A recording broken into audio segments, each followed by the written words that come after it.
کبھی ایسا ہوتا ہے کہ کوئی آدمی کئی سالہ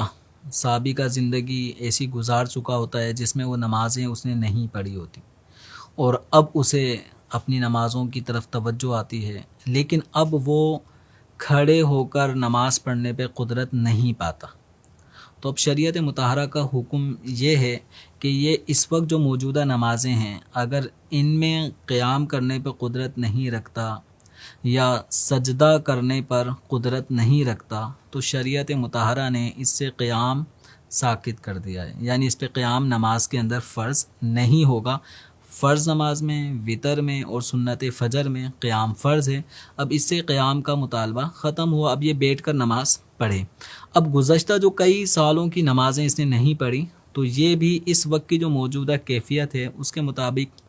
بیٹھ کر ادا کر سکتا ہے۔ البتہ جو شخص قیام پہ قدرت رکھتا ہو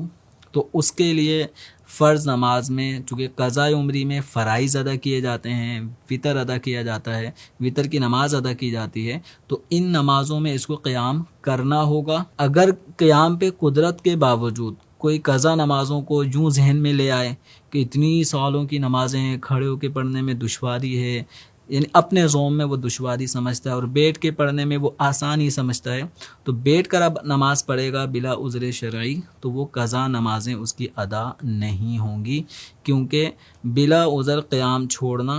گویا نماز کا ایک فرض چھوڑنا ہوا، اور نماز میں کسی بھی فرض کو بلا عذر ترک کرنے سے اس کی نماز ادا نہیں ہوگی۔